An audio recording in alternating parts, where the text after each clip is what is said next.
to get to Star Wars. Yeah. On the day of this recording, it is the Wednesday that Obi-Wan Kenobi has had its season finale. We wanted to talk about the show midway through, but we decided it might be better to talk about it at the end. And there was also scheduling conflicts, so it just kind of worked out. So now we can talk about the series in retrospect. I enjoyed it. I don't know. The internet can say whatever they want. I enjoyed it. There are aspects about it that are enjoyable. There's definitely things that could be critiqued. I was even sitting there watching the last shot, and I'm like, this is a little hard to watch solely for. I didn't think cinematography the final battle reasons, between the final battle between I'm like, but that's a Obi-Wan nitpicky. and Vader was very. I was like, this should be cool, but this cinematography is just. Well, and there's the and other these scene color that's going on choices. simultaneously, and you can't discern anything that's going on the screen. It's too dark. It was.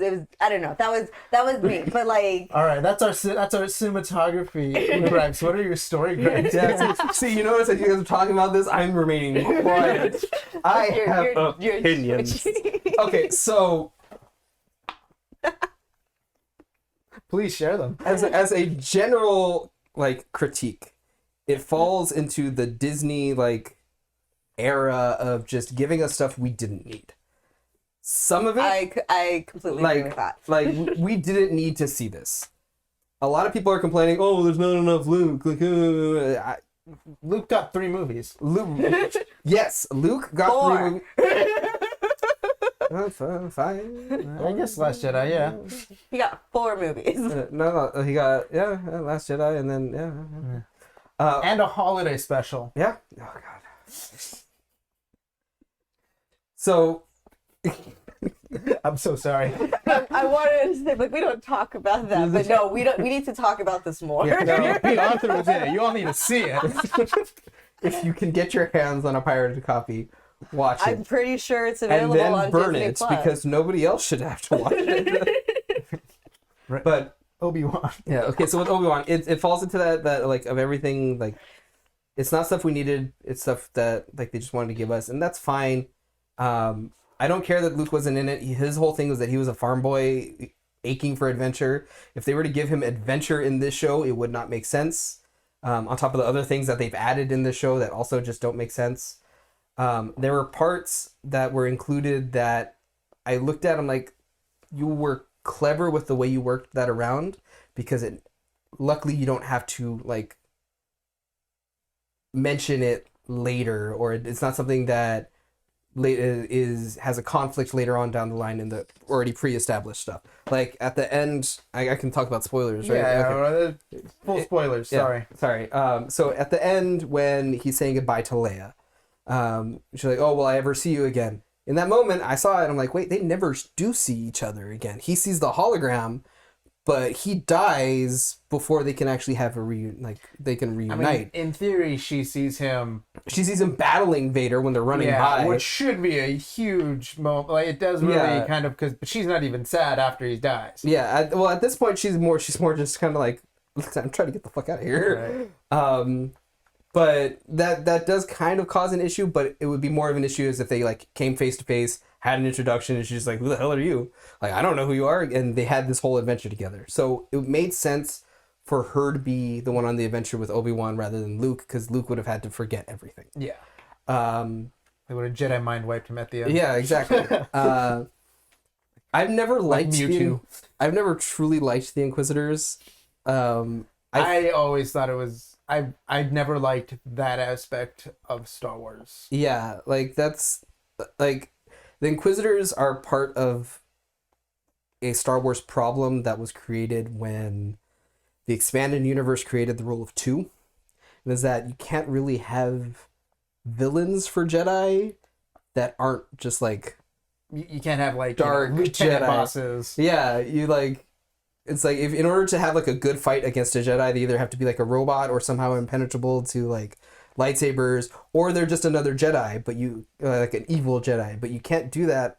Or you can just make the Kyle Katarn story in movies. Yes, please. It's sitting there. It's annoying. Greatest Jedi of all time. Abandon the numbers. Just make all the side stories. Just make Dark Force. Just give us Dark Force. No, I just want Revan already. Give me Revan. Revan's coming. I want Revan.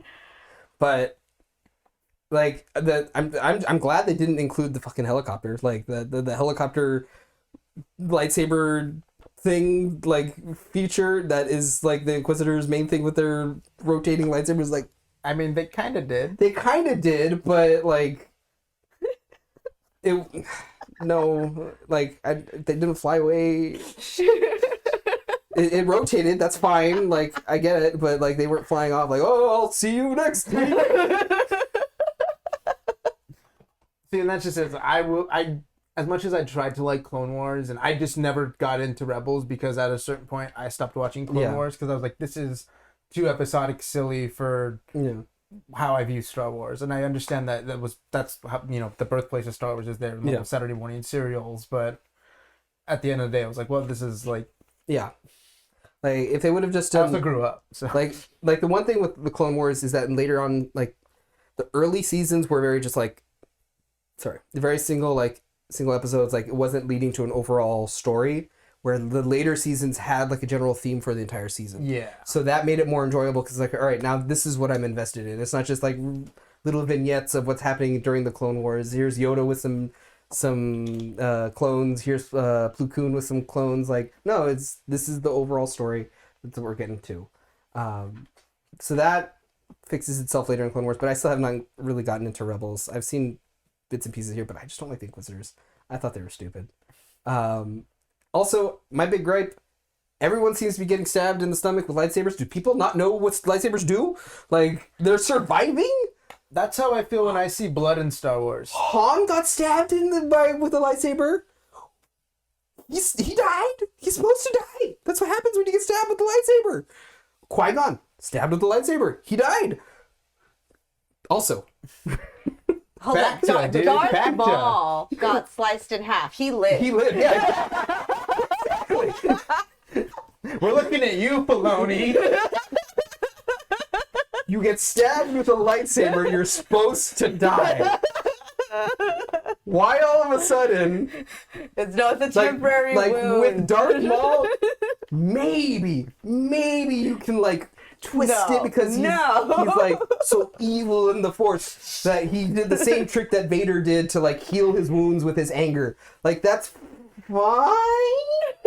At last we will have our revenge. But everyone is just okay, when the High Inquisitor or the Grand Inquisitor got stabbed, I was like, all right, fine.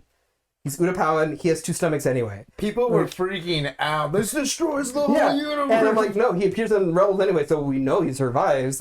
And that, I'll get into that right now. But I could buy that okay, he's Utapawan. He has two stomachs. He killed one. Okay, the other one works. Fine, he lives.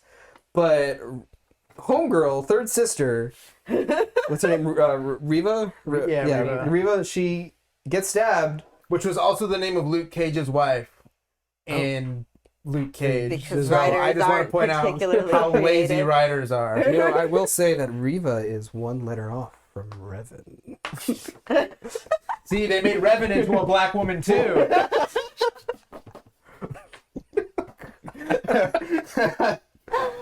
So, she gets stabbed in the stomach, and then, just instantly, somehow, faster than Obi-Wan, gets to Tatooine.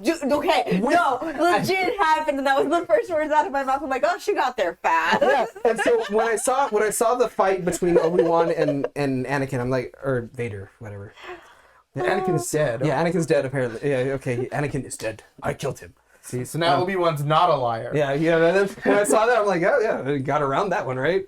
So when I first saw that and he's leaving, I'm like, someone has to save Luke. Who's gonna save Luke? Luke's just gonna die. Anika was totally like, "Oh, dude, Bail Organa's gonna show up." He said in the message. I thought that too, and he never fucking showed up. Yeah, nowhere. No. And I was like, who could save him? And I was like, he had days ahead of him.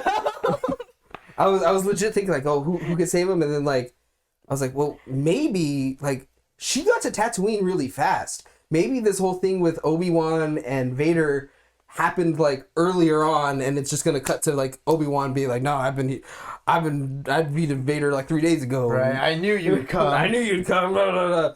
And so that would have been cool too. But like, no, she's like, he gets there. I guess when you're traveling at the speed of light, like you get there pretty quickly. But even then, like traveling from Tatooine to Alderaan was like what, a 3-hour journey. Look, Disney doesn't care about how no. light speed works. They really don't. Disney doesn't care I don't about think a lot movie of studios things. do in general.